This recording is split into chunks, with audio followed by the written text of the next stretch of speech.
আসসালামু আলাইকুম। সবাইকে শুভেচ্ছা জানাচ্ছি। আমি মিলন স্যার। তো আজকে আমরা গুরুত্বপূর্ণ কিছু প্রশ্ন এবং সেগুলোর উত্তর সলভ করব, যেগুলো বিসিএস পরীক্ষায় এসেছে প্রাইমারি নিবন্ধন এবং 10ম গ্রেড থেকে 20তম গ্রেডের চাকরির পরীক্ষার জন্য গুরুত্বপূর্ণ বা ইতোপূর্বে প্রশ্নগুলো এসেছে। তো আমি একটু শেয়ার করে নিই আগে।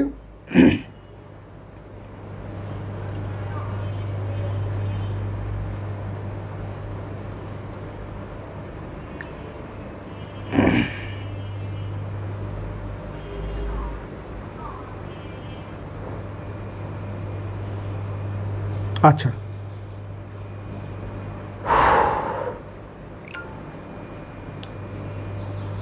আপনারা যারা ক্লাসটি দেখতেছেন একটু আমাকে কমেন্ট করে জানাবেন যে আমাকে ক্লিয়ারলি দেখা যাচ্ছে কিনা এবং শোনা যাচ্ছে কিনা। প্লিজ একটু কমেন্ট করে জানাবেন আমাকে দেখা এবং শোনা যাচ্ছে কিনা।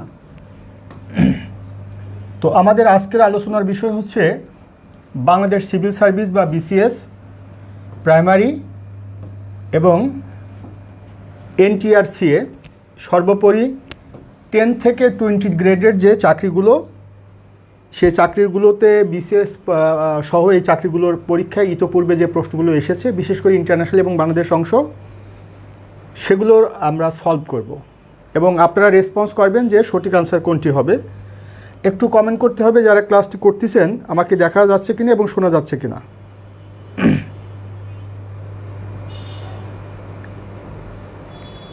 ইতোপূর্বে যে প্রশ্নগুলো এসেছে বিশেষ করে আচ্ছা,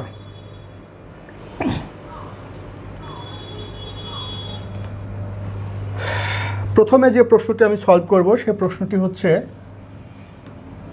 এটা বিসিএস পরীক্ষায় এসেছে যে নিম্নের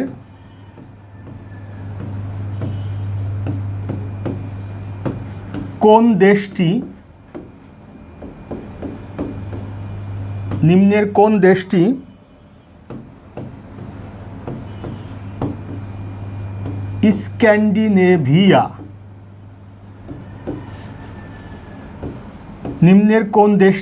স্ক্যান্ডিনেভিয়া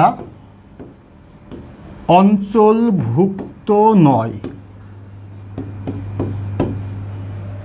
প্রশ্নটা হলো নিম্নের কোন দেশটি স্ক্যান্ডিনেভিয়া অঞ্চলভুক্ত নয়। এবার আসি, এই প্রশ্নের অপশনগুলো কি ছিল। সেটা হচ্ছে ডেনমার্ক, তারপরে হচ্ছে ফিনল্যান্ড,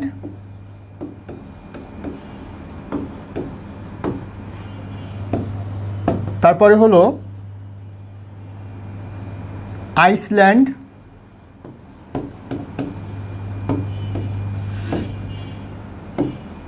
এরপরে হচ্ছে নেদারল্যান্ডস।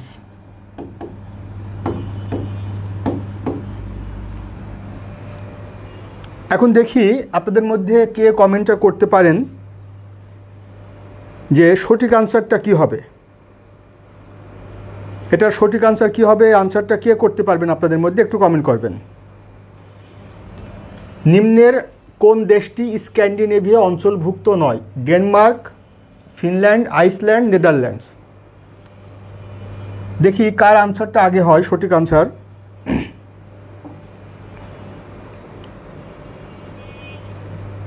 আচ্ছা, এখন পর্যন্ত কারোর আনসারটা আমি পাইনি, তো সঠিক আনসারটা আমি বলে দিচ্ছি সঠিক আনসার কি হবে। তার আগে আমরা একটু দেখব যে মূলত এই যে স্ক্যান্ডিনেভিয়া অঞ্চল, এই অঞ্চলটি হলো ইউরোপ মহাদেশের একটি অঞ্চল। এটা মূলত ইউরোপের উত্তরাঞ্চলে অবস্থিত বা উত্তর পশ্চিমাঞ্চলে অবস্থিত, স্পেসিফিক এটা উত্তরাঞ্চলে অবস্থিত। এই অঞ্চলে টোটাল 5টি দেশ আছে। তাহলে স্ক্যান্ডিনেভিয়া সম্পর্কিত প্রথম তথ্য হচ্ছে এই স্ক্যান্ডিনেভিয়া অঞ্চলটি ইউরোপ মহাদেশের একটি অঞ্চল। 2 নম্বর হচ্ছে যে এই অঞ্চলে 5টি দেশ রয়েছে। 3 নম্বর হলো যে এই যে 5টি দেশ আছে সেই 5টি দেশ হলো সংক্ষেপে আমরা এভাবে মনে রাখতে পারি ফাইন্ডস,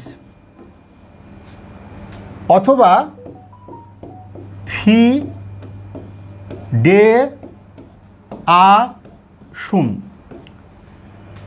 ফাইন্ডস অথবা ফি ডে আসুন, এই 5টি দেশ হচ্ছে স্ক্যান্ডিনেভিয়াভুক্ত দেশ। তাহলে এখানে ফাইন্ডসের এফ, এই এফ হচ্ছে কোন দেশকে বোঝাচ্ছে? এটা ফিনল্যান্ডকে বোঝাচ্ছে। আই যেটা, এটা আইসল্যান্ডকে বোঝাচ্ছে। এন যেটা, এটা নরওয়েকে বোঝাচ্ছে, বাট নরওয়ে এখানে অপশনের মধ্যে নেই। ডি যেটা, এটা ডেনমার্ককে বোঝাচ্ছে। এস যেটা, এটা সুইডেনকে বোঝাচ্ছে, সুইডেন এখানে অপশনে নেই। আবার যদি আমি ফির কথা বলি, তাহলে ফি যেটা, এটা ফিনল্যান্ড। ডে যেটা, সেটা ডেনমার্ক। যেটা, সেটা আইসল্যান্ড। আর সু যেটা, সেটা সুইডেন। যেটা, সেটা নরওয়ে। তার মানে ফাইন্ডস কিংবা ফি ডে আসুন, এভাবে আমরা স্ক্যান্ডিনেভিয়াভুক্ত 5টি দেশের নাম মনে রাখবো। এটা আমরা অলমোস্ট সকলেই জানি, এবং এই অংশটুকু খুবই গুরুত্বপূর্ণ, বা এই অঞ্চলটি খুবই গুরুত্বপূর্ণ, এবং এখান থেকে পরীক্ষায় আসে, বিসিএস, প্রাইমারি, নিবন্ধন বা সব পরীক্ষা আসে।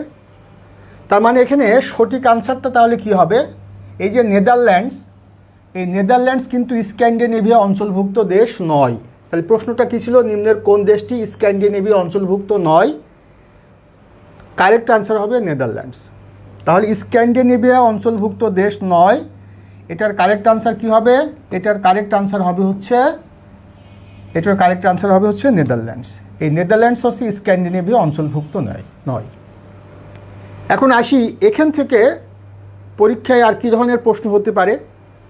এমসিকিউ পদ্ধতিতে প্রিলিমিনারি পরীক্ষা যদি হয়, কিংবা এমসিকিউ পদ্ধতিতে যদি লিখিত পরীক্ষা হয়, তাহলে এখান থেকে সম্ভাব্য প্রশ্নগুলো হতে পারে, স্ক্যান্ডিনেভিয়া অঞ্চলটি কোন মহাদেশে অবস্থিত?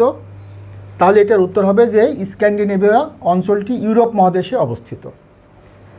2 নম্বর প্রশ্ন হচ্ছে, স্ক্যান্ডিনেভিয়া অঞ্চলে কতটি দেশ রয়েছে? 5টি দেশ রয়েছে। তারপরে 3 নম্বর প্রশ্ন হচ্ছে যে নিম্নের কোন দেশটি স্ক্যান্ডিনেভিয়া অঞ্চলভুক্ত, বা নিম্নের কোন দেশটি স্ক্যান্ডিনেভিয়া অঞ্চলের অন্তর্ভুক্ত দেশ, অথবা নিম্নের কোন দেশটি স্ক্যান্ডিনেভিয়া অঞ্চলভুক্ত নয় বা স্ক্যান্ডিনেভিয়া অঞ্চলের অন্তর্ভুক্ত নয়। এরপরে যদি আপনাকে লিখিত পরীক্ষা আসে সংক্ষিপ্ত উত্তর হিসাবে, বাক্য হিসাবে, তাহলে প্রশ্ন হতে পারে স্ক্যান্ডিনেভিয়া অঞ্চলে কতটি দেশ রয়েছে? দেশগুলোর নাম লিখুন। উত্তর কী হবে? স্ক্যান্ডিনেভিয়া অঞ্চলে 5টি দেশ রয়েছে। দেশগুলো হলো, সংক্ষেপে আমি যেটা বলেছি, Finland, Denmark, Iceland, Sweden, Norway. এখান থেকে বিসিএস পরীক্ষার ভাইবা বোর্ডে জিজ্ঞাসা করা হয়েছে, এবং আপনাদের অন্যান্য চাকরি ভাইবা বোর্ডেও জিজ্ঞাসা করতে পারে, স্ক্যান্ডিনেভিয়া অঞ্চলটির নাম শুনেছেন? জি স্যার শুনেছি। বলেন তো এই অঞ্চলটি কোন মহাদেশে অবস্থিত? স্যার এই অঞ্চলটি ইউরোপ মহাদেশে অবস্থিত। তারপর আপনাকে বলতে পারি স্ক্যান্ডিনেভিয়া অঞ্চলভুক্ত দেশগুলোর নাম বলেন তো। তাহলে আপনি সংক্ষেপে যেটা মনে রাখবেন সেটা আপনি মুখে বলবেন যে sir Finland, Denmark, Iceland, Sweden, Norway. এখান থেকে আপনাকে যদি জিজ্ঞাসা করে স্ক্যান্ডিনেভিয়া অঞ্চলভুক্ত 2টো দেশের নাম বলেন, তো মৌখিক পরীক্ষায় বা ভাইবা বোর্ডে যাবার পূর্বে আপনাকে একটা জিনিস প্র্যাকটিস করে যেতে হবে, টু দ্য পয়েন্টে আনসার দেওয়ার প্র্যাকটিস করে যেতে হবে। অর্থাৎ আপনাকে জিজ্ঞাসা করা হয়েছে স্ক্যান্ডিনেভিয়া অঞ্চলের 2টো দেশের নাম বলেন, আপনি কিন্তু এখানে 2টো দেশের নাম বলবেন, বেশি দেশের নাম বলবেন না। স্ক্যান্ডিনেভিয়া অঞ্চলভুক্ত 2টো দেশের নাম জিজ্ঞাসা করলে আপনি 2টো দেশের নাম বলবেন, এর বেশি কিন্তু বলবেন না। তাহলে এই হচ্ছে মোটামুটি এখান থেকে আপনাকে সম্ভাব্য যে প্রশ্নটি করতে পারে সেটা মোটামুটি আপনারা অবগত হলেন। আচ্ছা, তাহলে স্ক্যান্ডিনেভিয়া অঞ্চলভুক্ত দেশ কোনটি কোনটি নয়, বা স্ক্যান্ডিনেভিয়াভুক্ত দেশ কারা, এই জাতীয় প্রশ্ন করলে আপনারা আশা করছি উত্তর দিতে পারবেন। তাহলে একটা প্রশ্ন সলভ আমি করে দিলাম। এবার আসি দ্বিতীয় যে প্রশ্নটি, এটা বাংলাদেশি অ্যাফেয়ার্স থেকে, সেটি হলো বাংলাদেশের গুরুত্বপূর্ণ একটা দ্বীপ, সে দ্বীপটি হচ্ছে সেন্ট মার্টিন দ্বীপ। এখান থেকে যে প্রশ্নটি এসেছে যে সেন্ট মার্টিন দ্বীপের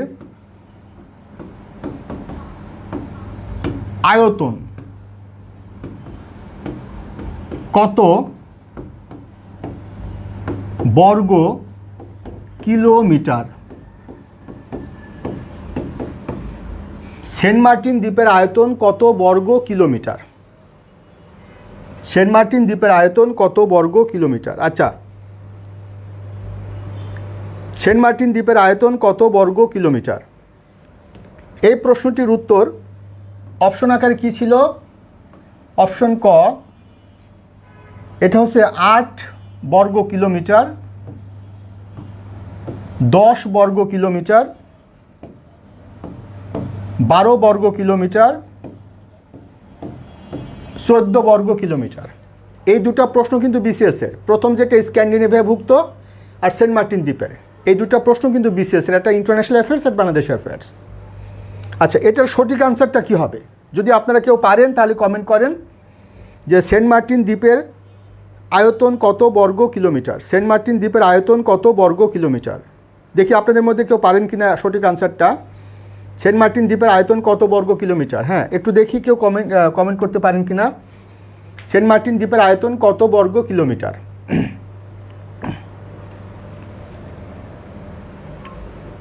আচ্ছা, একটু দেখি।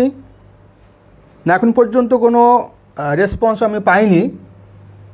আচ্ছা, সঠিক আনসারটা আমি বলে দিচ্ছি। সেন্ট মার্টিন দ্বীপের যে আয়তন সেটা হচ্ছে 8 বর্গ কিলোমিটার। তাহলে সেন্ট মার্টিন দ্বীপের আয়তন হচ্ছে 8 বর্গ কিলোমিটার, সঠিক আনসার। বাট এই সেন্ট মার্টিন দ্বীপ থেকে সমস্ত চাকরির পরীক্ষায় প্রশ্ন আকারে আসে, সেটি এমসিকিউ, প্রিলিমিনারি, লিখিত এবং ভাইবা, সব জায়গায় সেন্ট মার্টিন দ্বীপ সম্পর্কে জিজ্ঞাসা করা হয়। এবার আসি সেন্ট মার্টিন দ্বীপ সম্পর্কে কোন তথ্যগুলো সবচেয়ে গুরুত্বপূর্ণ। প্রথমত, সেন্ট মার্টিন দ্বীপ হচ্ছে বাংলাদেশের একমাত্র প্রবাল দ্বীপ। বাংলাদেশের একমাত্র প্রবাল দ্বীপ। বাংলাদেশের একমাত্র প্রবাল দ্বীপ হলো সেন্ট মার্টিন দ্বীপ। 2 নম্বর তথ্য হচ্ছে যে এই সেন্ট মার্টিন দ্বীপটি কক্সবাজার জেলার টেকনাফ উপজেলায় অবস্থিত। কক্সবাজার জেলা আর উপজেলা হচ্ছে টেকনাফ। এই টেকনাফ উপজেলা আর কক্সবাজার জেলায় অবস্থিত সেন্ট মার্টিন দ্বীপটি।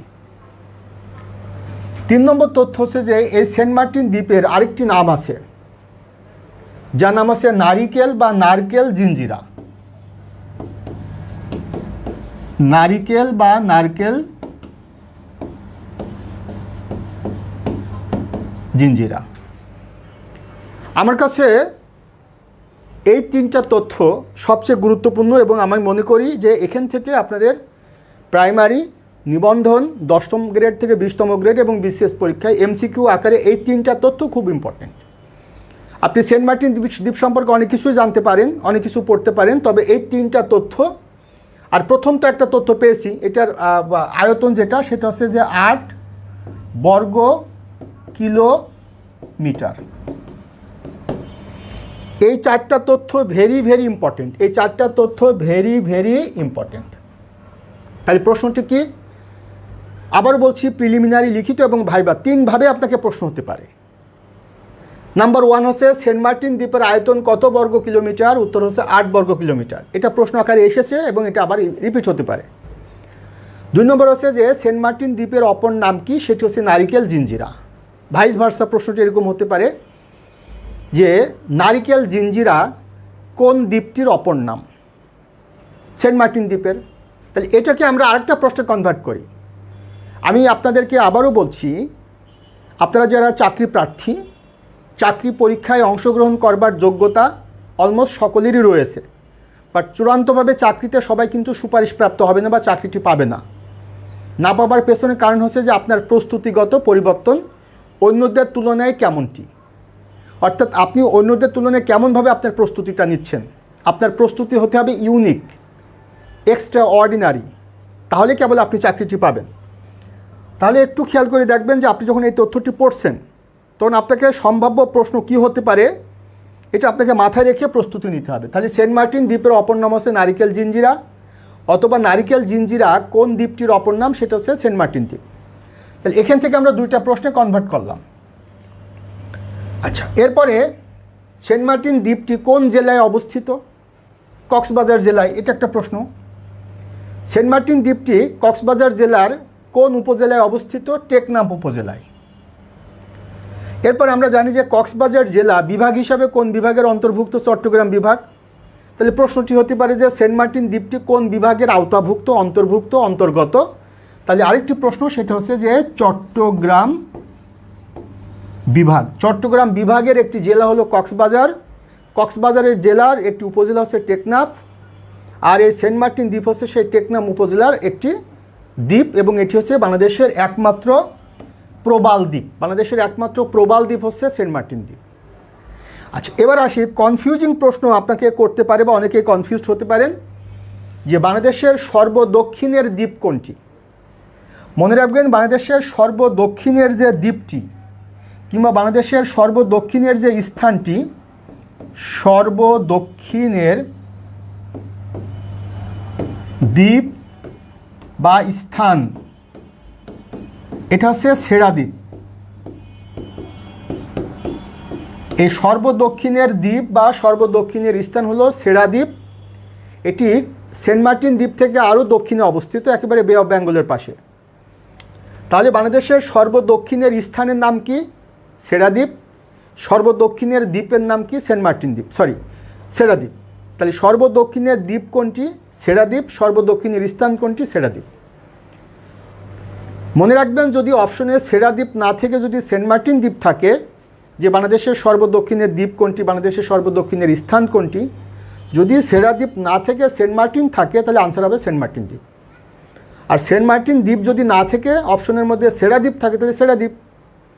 আর যদি সেন্ট মার্টিন দ্বীপ এবং সেরা দ্বীপ দুটোই থাকে, in that case you have to find out যে সেটি সেরা দ্বীপ and fill up the circle. অর্থাৎ আপনাকে সেরা দ্বীপটি খুঁজে বের করে সঠিক আনসারটি হিসেবে এটাকে ফিল আপ করতে হবে, সার্কেল ফিল আপ করতে হবে। আর যদি পরীক্ষায় লিখিত আকারে আসে যে বাংলাদেশের সর্বদক্ষিণের স্থানটির নাম কি, উত্তর লিখবেন বাংলাদেশের সর্বদক্ষিণের স্থানটির নাম হলো সেরা দ্বীপ। অথবা পরীক্ষা আসতে পারে যে আপনার যে বাংলাদেশের সর্বদক্ষিণের স্থানটি কোন উপজেলায় অবস্থিত? টেকনাফ উপজেলায়। কোন জেলায় অবস্থিত? কক্সবাজার জেলায়। কোন বিভাগে অবস্থিত? চট্টগ্রাম বিভাগ। অথবা চট্টগ্রাম বিভাগের সর্বদক্ষিণের স্থানটির নাম কি? সেরা দ্বীপ। টেকনাফ উপজেলার সর্বদক্ষিণের স্থানটির নাম কি? সেরা দ্বীপ। কক্সবাজার জেলার সর্বদক্ষিণের স্থানটির নাম কি? সেরা দ্বীপ। আর বাংলাদেশের একমাত্র প্রবাল দ্বীপ কোনটি? সেটি হচ্ছে সেন্ট মার্টিন দ্বীপ। পরীক্ষা আসতে পারে বাংলাদেশের একমাত্র প্রবাল দ্বীপটি কোন জেলায় অবস্থিত? কক্সবাজার জেলায়। বাংলাদেশের একমাত্র প্রবাল দ্বীপটি কোন উপজেলায় অবস্থিত? টেকনাফ উপজেলায়। তাহলে দেখেন, আপনারা যখন প্রস্তুতি নিচ্ছেন তখন কিন্তু আমি যেভাবে আপনাকে আলোচনা করছি বা যেভাবে আপনাদেরকে বুঝাচ্ছি, আপনারা কিন্তু অনেকে এভাবে পড়েন না। অর্থাৎ গদবাঁধা তথ্য নিজের মতো করে পড়েন, আর পরীক্ষায় দেখেন যে আপনি যেভাবে পড়ছেন সেভাবে প্রশ্ন আকারে আসছে না, তখন কিন্তু আপনি আপনার আনসারটি দিতে পারছেন না। ঠিক এই প্রশ্নগুলো আপনাকে ভাইবা বোর্ডে জিজ্ঞাসা করতে পারে। বিসিএসের ভাইবা, প্রাইমারি ভাইবা, নিবন্ধনের ভাইবা বা 10ম থেকে 20তম গ্রেডের ভাইবা কীভাবে প্রশ্ন করতে পারে? বাংলাদেশের কয়েকটা ট্যুরিস্ট স্পটের নাম বলেন। তো বাংলাদেশের কয়েকটা ট্যুরিস্ট স্পট, তার মধ্যে সেন্ট মার্টিন দ্বীপ একটা ট্যুরিস্ট স্পট, সেরা দ্বীপ হচ্ছে একটা ট্যুরিস্ট স্পট মানে পর্যটক কেন্দ্র। বা বাংলাদেশের কোন কোন জায়গাগুলো ট্যুরিস্টদেরকে আকর্ষণ করে, তার মধ্যে একটা সেন্ট মার্টিন দ্বীপ। এরপর আপনাকে জিজ্ঞাসা করতে পারে সেন্ট মার্টিন দ্বীপের স্পেশালিটি কী। আমি কিন্তু আবারও বলছি আপনাদেরকে যে আমি সচরাচর সময় কম পাওয়ার কারণে, ব্যস্ততার কারণে আপনাদের লাইভ নেওয়ার সময় পাইনি, কিন্তু এটা রেগুলার করব আমি। এবং আগামী মাস থেকে আমার মিলনস বিসিএস কেয়ার এই প্রতিষ্ঠান থেকে ওয়ান স্টপ সার্ভিস প্রোভাইড করা হবে। বাংলাদেশ সিভিল সার্ভিস অর্থাৎ বিসিএসের প্রিলিমিনারি লিখিত ভাইবা সমস্ত কোর্স, প্রাইমারি, নিবন্ধন, 10ম থেকে 20তম গ্রেডের চাকরির একটা বিশ্বস্ত একটা প্ল্যাটফর্ম হিসেবে আগামী মাস থেকে আমি স্টার্ট করব। তো যাই হোক, আমি আপনাদেরকে একটা মেসেজ দিচ্ছি যে আপনাদের যে তথ্যগুলো আপনারা জেনেছেন, এটা আপনাকে ভাইবা বোর্ডে কীভাবে প্রশ্নগুলো করতে পারে। বাংলাদেশে কয়েকটা ট্যুরিস্ট স্পটের নাম বলেন তো, বা কক্সবাজার জেলার একটা ট্যুরিস্ট স্পটের নাম বলেন তো। কক্সবাজার তো নিজে একটা ট্যুরিস্ট স্পট বা একটা ট্যুরিস্ট ডিস্ট্রিক্ট, এবং বাংলাদেশের লংয়েস্ট সি বিচ যেটা কক্সবাজার। এবার আসি, সেন্ট মার্টিন দ্বীপের স্পেশালিটি হচ্ছে এটি একটা প্রবাল দ্বীপ। তারপরে আপনাকে প্রশ্ন করতে পারে যে সেন্ট মার্টিন দ্বীপ থেকে আরও দক্ষিণে একটা দ্বীপ আছে যেটি বাংলাদেশের একদম শেষ সীমানায় বে অফ বেঙ্গলের কোল ঘেঁষে অবস্থিত। এই দ্বীপটির নাম কি? সেরা দ্বীপ। আপনাকে জিজ্ঞাসা করতে পারি যে আপনি যে এই দ্বীপগুলোর কথা বললেন, এই জায়গাগুলোতে আপনি কখনো গিয়েছেন? যেহেতু আপনি জাননি, তাহলে আপনি বলবেন সরি স্যার, এখানে যাওয়ার আমার সুযোগ হয়নি। বা আপনাকে বলতে পারি বাংলাদেশের কোন কোন ট্যুরিস্ট স্পটগুলোতে আপনি ভিজিট করেছেন, যে যে জায়গায় ভিজিট করেছেন সেই জায়গায় বলবেন। তারপর আপনাকে এখান থেকে রিলেভেন্ট প্রশ্ন করতে পারে, যেটা বিসিএসের ভাইভাতে করা হয়, যে বাংলাদেশে কয়েকটা ট্যুরিস্ট স্পটের নাম বলেন ট্যুরিস্ট সেক্টরের ডেভেলপমেন্টের ক্ষেত্রে কী কী ইনিশিয়েটিভ নেওয়া উচিত, আপনার পরামর্শ কী? এভাবে হতে পারে, বা ট্যুরিস্টদেরকে আকর্ষণ করতে হলে পারে কী কী ইনিশিয়েটিভ নেওয়া উচিত, এ ধরনের প্রশ্ন হতে পারে।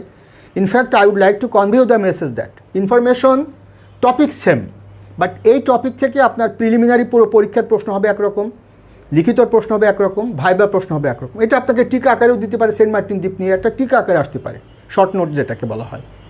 আচ্ছা, আপনারা খুবই গুরুত্বপূর্ণ তথ্য আমার কাছ থেকে আপনারা পাচ্ছেন এবং আশা করছি প্রত্যেকে এনজয় করছেন কথাগুলো, এবং আপনারা যারা পরবর্তীতে দেখবেন এটা একটু শেয়ার করে দিবেন, এটা খুবই গুরুত্বপূর্ণ তথ্য। আচ্ছা, তাহলে দুইটা প্রশ্ন আপনাদেরকে আমি পড়িয়ে দিলাম।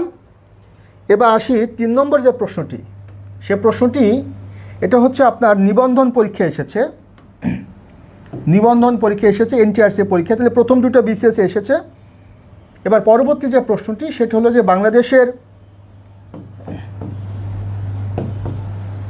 বাংলাদেশের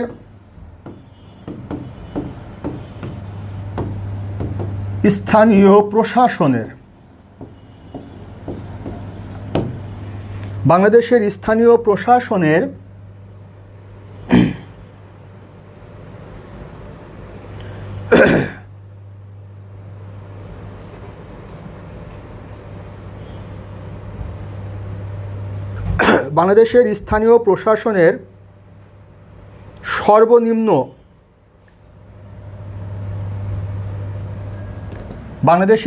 প্রশাসনের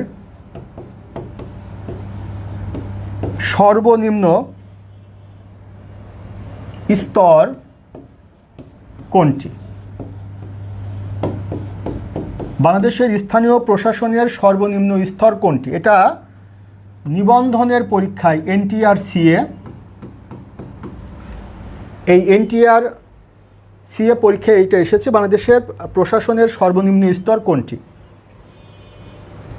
আচ্ছা, তাহলে আমরা একটু দেখব অপশনগুলো কী ছিল। অপশনগুলো হলো জেলা পরিষদ,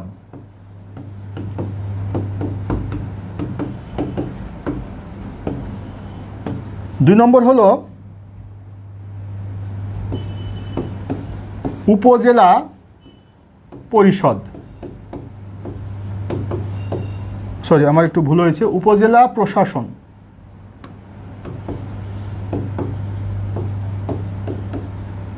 তিন নম্বর হচ্ছে ইউনিয়ন পরিষদ,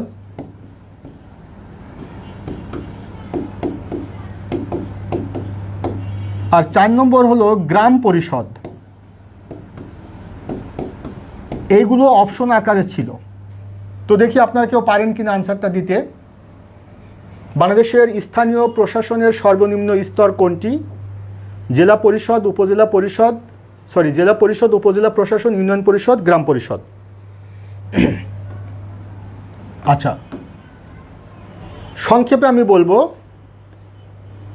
বাংলাদেশের লোকাল অ্যাডমিনিস্ট্রেশন এবং লোকাল গভর্নমেন্ট এর সম্পর্কিত প্রশ্ন প্রতিটা চাকরির পরীক্ষায় এমসিকিউ এবং ভাইবা বোর্ডে জিজ্ঞাসা করা হয় অলমোস্ট।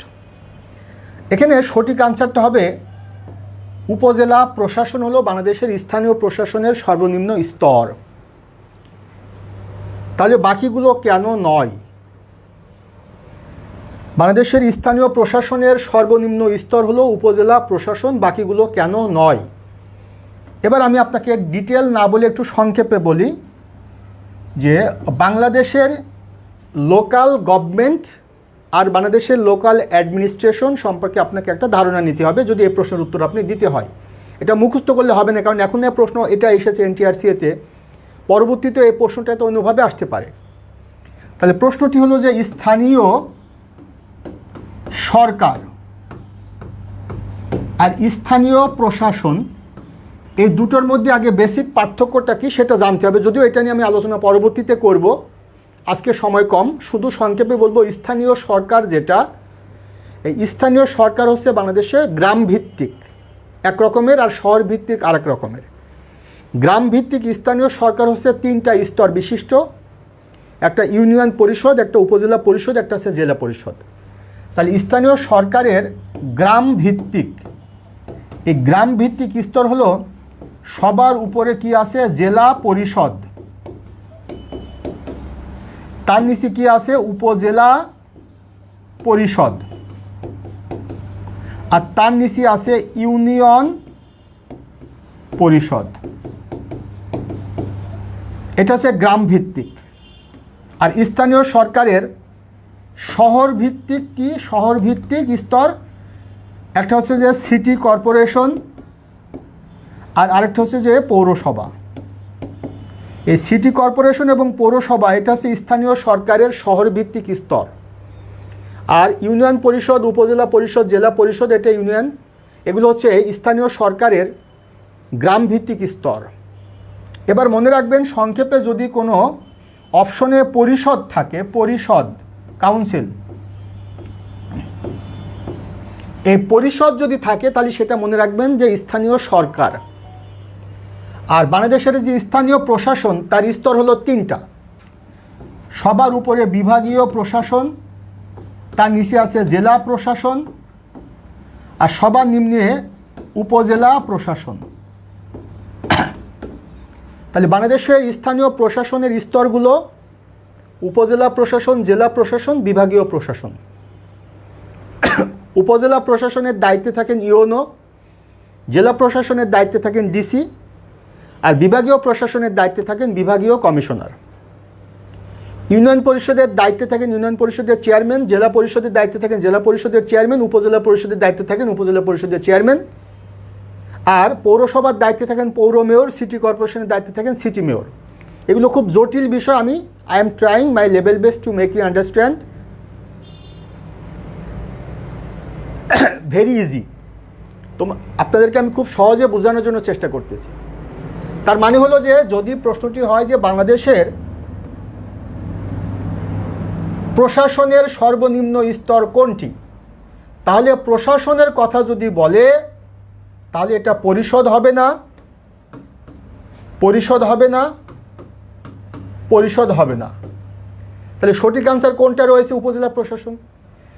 কেননা ইউনিয়ন পরিষদ এটা হচ্ছে প্রশাসনের সর্বনিম্ন স্তর না, এটা হচ্ছে সরকারের সর্বনিম্ন স্তর। তাহলে জেলা পরিষদ, উপজেলা পরিষদ এবং ইউনিয়ন পরিষদ এই বিষয়গুলো হচ্ছে লোকাল গভর্নমেন্ট বা স্থানীয় সরকারের এক একটা স্তর। কিন্তু প্রশাসনের ক্ষেত্রে এগুলো প্রযোজ্য না। প্রশাসনের ক্ষেত্রে প্রযোজ্য হচ্ছে divisional administration, district administration and উপজেলা administration.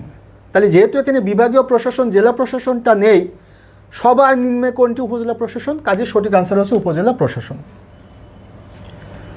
Very good. Lipon Haldar comment করছে উপজেলা প্রশাসন। এমএনএ চৌধুরী আমার ভাগ্নে প্লাস আমার অনলাইন গুরু, বাংলাদেশের অন্যতম বেস্ট টিচার, বাংলাদেশ ইন্টারন্যাশনাল অ্যাফেয়ার্সের, বাংলাদেশ সিভিল সার্ভিসের ক্ষেত্রে ইন্টারন্যাশনাল অ্যাফেয়ার্সের বেস্ট টিচার হচ্ছে নবাব স্যার। তো thank you so much Nawab sir for your kind comment. তাহলে আমি আপনাদেরকে এই তথ্যগুলো, এটা how much important you can not imagine, এটা কতগুলো, এটা যে কতটা ইম্পর্ট্যান্ট, এটা বাংলাদেশ সিভিল সার্ভিস বিসিএসের প্রিলিমিনারি লিখিত ভাইবা, বিশেষ করে those who dream to be a career bureaucrat, that means যাদের first choice BCS administration cadre, তাদেরকে আপনারা দেখবেন যে বিভিন্ন ভাইবা এক্সপিরিয়েন্সগুলো দেখবেন। লোকাল গভর্নমেন্ট, লোকাল অ্যাডমিনিস্ট্রেশন, এখান থেকে আপনাকে প্রায়ই প্রশ্ন করা হয় লোকাল গভর্নমেন্ট কি, লোকাল গভর্নমেন্টের টায়ারগুলো কী কী, সেন্ট্রাল গভর্নমেন্ট কি, সেন্ট্রাল গভর্নমেন্ট বলতে কী বুঝি আমরা, লোকাল অ্যাডমিনিস্ট্রেশন কি, লোকাল অ্যাডমিনিস্ট্রেশনের টায়ারগুলো কী কী, এটা প্রায়ই কিন্তু প্রশ্ন করা হয়। আচ্ছা, এ হচ্ছে মোটামুটি আপনাদেরকে এই প্রশ্নগুলোর উত্তর আমি আপনাদেরকে বলে দিলাম। আচ্ছা, এরপরে আসি। আচ্ছা, 4 নম্বর যে প্রশ্নটি, 4 নম্বর প্রশ্নটি ছিল ইন্টারন্যাশনাল অ্যাফেয়ার্স থেকে। এটা 10 থেকে 20 গ্রেডের চাকরির পরীক্ষা, সহজ প্রশ্ন। সেটা হচ্ছে যে সুয়েজ খাল কোন দেশে অবস্থিত? খুব সহজ প্রশ্ন। সুয়েজ খাল কোন দেশে অবস্থিত? আচ্ছা, এই প্রশ্নটির উত্তরে যাবার পূর্বে আমি আগের প্রশ্নটি একটু ব্যাখ্যায় আসি। এখান থেকে আপনার সম্ভাব্য প্রশ্ন কত রকম হতে পারে, আমি এখান থেকে আপনার সম্ভাব্য প্রশ্ন 50টি প্রশ্ন তৈরি করে দিতে পারি। 50টি প্রশ্ন যেটা আপনার এমসিকিউ, প্রিলিমিনারি, লিখিত এবং ভাইবা 3 জায়গায় গুরুত্বপূর্ণ। 50টি প্রশ্ন মিনিমাম 50টি প্রশ্ন তৈরি করে দিতে পারে। বিসিএসের জন্য, প্রাইমারির জন্য, নিবন্ধনের জন্য 10ম থেকে 20তম গ্রেডের চাকরি যত আছে, অনেক রকম প্রশ্ন এখান থেকে হতে পারে। যে বাংলাদেশের স্থানীয় প্রশাসন কয় স্তর বিশিষ্ট? 3 স্তর বিশিষ্ট। স্থানীয় প্রশাসনের স্তরগুলো কি কি? কোন স্তরে কারা থাকেন? বাংলাদেশ স্থানীয় সরকার কয় ধরনের? গ্রামভিত্তিক, শহরভিত্তিক 2 ধরনের। শহরভিত্তিক স্থানীয় সরকারের স্তরগুলো কি কি? কোন স্তরে কারা থাকেন? গ্রামভিত্তিক স্থানীয় সরকার কি কি? কোন স্তরে কারা থাকেন? স্থানীয় সরকার বলতে কি বোঝানো হয়? বিসিএসের ভাইবা বোর্ডে প্রায় জিজ্ঞাসা করা হয় যে লোকাল গভর্নমেন্টের ফাইন্যান্স কীভাবে হয়, স্থানীয় সরকার চলে কিভাবে, স্থানীয় সরকারের কোন কোন ক্ষেত্র থেকে তারা রেভিনিউ কালেক্ট করে, দ্যাট মিনস তারা ট্যাক্স তারা আরোপ করে। সে ট্যাক্স কয় ধরনের হতে পারে, নন ট্যাক্স রেভিনিউ কি, ট্যাক্স রেভিনিউ কি, অনেক রকম প্রশ্ন কিন্তু করতে পারে। তার মানে আমি আপনাকে টপিক সেম, বাট এক একটা চাকরির প্রস্তুতি এক এক রকম, এক একটা চাকরির প্রশ্ন আরেক রকম। কোনো চাকরির পরীক্ষার প্রশ্নে সহজ হবে, কোনো চাকরির পরীক্ষার প্রশ্ন একটু ডিফিকাল্ট হবে চাকরি অনুযায়ী। আচ্ছা, এরপরে আমি যে প্রশ্নটি আপনাদেরকে আমি বলবো, আচ্ছা একটা কথা মনে রাখতে হবে যে যারা ক্লাসগুলো করবেন বা করতেছেন, আমার প্রত্যাশা থাকবে আপনারা এগুলো একটু শেয়ার করে দিবেন, প্লিজ শেয়ার করে আপনার টাইম লাইনে রেখে দিবেন। এবং আমি বিশ্বাস করি যে আপনাদের এই তথ্যগুলো খুব বেশি যে আপনার ইউজুয়াল তা কিন্তু আমি বলবো না। আমি মনে করি তথ্যগুলো অত্যন্ত রেয়ার তথ্য এবং এগুলো এক্সক্লুসিভ এবং এক্সট্রাঅর্ডিনারি ইনফরমেশন, যেটা প্রকৃতপক্ষে আপনি এভাবে এক জায়গায় গুছিয়ে পাবেন না তথ্যগুলো। আচ্ছা, সুয়েজ খাল কোন দেশে অবস্থিত? এটা খুবই সহজ একটা প্রশ্ন। সুয়েজ খাল কোন দেশে অবস্থিত? অপশনগুলো কি ছিল? অপশনগুলো ছিল হলো মরক্কো, অপশনগুলো ছিল হলো মরক্কো, তারপরে ছিল হলো ইজিপ্ট, মিশর, তারপরে ছিল হলো ইরাক, তারপরে ছিল কি, সেটা হচ্ছে কুয়েত। সুয়েজ খাল কোন দেশে অবস্থিত? মরক্কো, মিশর, ইরাক এবং কুয়েত। এটা অলমোস্ট আমরা সকলে জানি যে সুয়েজ খাল খুবই গুরুত্বপূর্ণ একটি খাল। ফর ইওর কাইন্ড ইনফরমেশন, এটা কিন্তু 10 থেকে 20 গ্রেডের চাকরির পরীক্ষার কোশ্চেন। তো দেখেন এই কোশ্চেনগুলো বা এখান থেকে কিন্তু সিভিল সার্ভিস মানে বিসিএস পরীক্ষায়, প্রিলিমিনারি পরীক্ষায় প্রশ্ন এসেছে এবং এখান থেকে ভাইবা বোর্ডে জিজ্ঞাসা করা হয়েছে। তাহলে আগে উত্তরটা দিয়ে দিই। সুয়েজ খাল কোন দেশে অবস্থিত? সুয়েজ খাল মূলত ইজিপ্ট বা মিশরে অবস্থিত একটি কৃত্রিম খাল। সুয়েজ খাল মিশরে অবস্থিত একটি কৃত্রিম খাল। সুয়েজ খাল সম্পর্কিত ইনফরমেশন হচ্ছে এটি 1859 সালে এই খালটি খনন করা হয়েছিল। 1869 সালে এই খালটি চলাচলের জন্য এটা উন্মুক্ত করে দেওয়া হয় বা এটি উদ্বোধন করা হয়। 1956 সালে former Egyptian president Gamal Abdel Naser এই সুয়েজ খালটিকে ন্যাশনালাইজেশন করেন বা জাতীয়করণ করেন। এটা বিশেষ পরীক্ষা কোশ্চিনটা এসেছে। তাহলে সুয়েজ খাল এটা হচ্ছে খনন করা হয় 1859 সালে। আফটার 10 ইয়ার্স এটি উদ্বোধন করা হয়।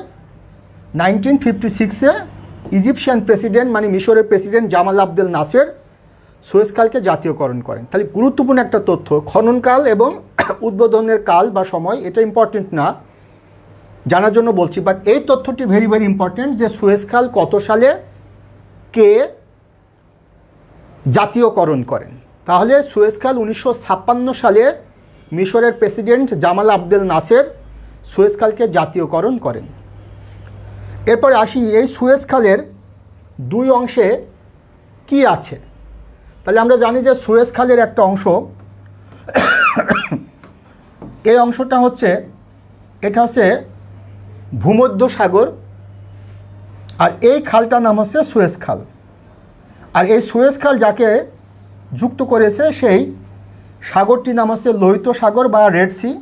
তাহলে এটা হচ্ছে রেড সি, এটা হচ্ছে মেডিটেরেনিয়ান সি বা ভূমধ্য সাগর, আর এইটা হলো আপনার সুয়েজ ক্যানাল বা সুয়েজ খাল, যার এক প্রান্তে আছে মিশরের ক্যাপিটাল সিটি কায়রো, আর আরেক প্রান্তে আছে যেটা সিনাই উপদ্বীপ। তাহলে এই সিনাই উপদ্বীপ এবং কায়রো এটাকে ডিটাচড করেছে সুয়েজ ক্যানাল, আর ভূমধ্যসাগর এবং লোহিত সাগরকে অ্যাটাচ করেছে বা কানেক্টেড করেছে এটা হচ্ছে সুয়েজ ক্যানাল। তাহলে সুয়েজ ক্যানাল সম্পর্কিত নাম্বার 1 তথ্য হচ্ছে এটি মিশরে অবস্থিত একটি খাল। 2 নম্বর হচ্ছে 1859 সালে খালটি খনন করা হয়। 3 নম্বর হচ্ছে 1869 সালে এটি উদ্বোধন করা হয়। 4 নম্বর 1956 সালে খালটিকে জাতীয়করণ করা হয়। 5 নম্বর হচ্ছে মিশরের প্রেসিডেন্ট জামাল আবদেল নাসের এই খালটিকে জাতীয়করণ করেন। 6 নম্বর হচ্ছে যে সুয়েজ খাল যুক্ত করেছে ভূমধ্যসাগর এবং লোহিত সাগরকে। 7 নম্বর হচ্ছে সুয়েজ খাল বিচ্ছিন্ন করেছে কায়রো এবং সিনাই উপদ্বীপকে।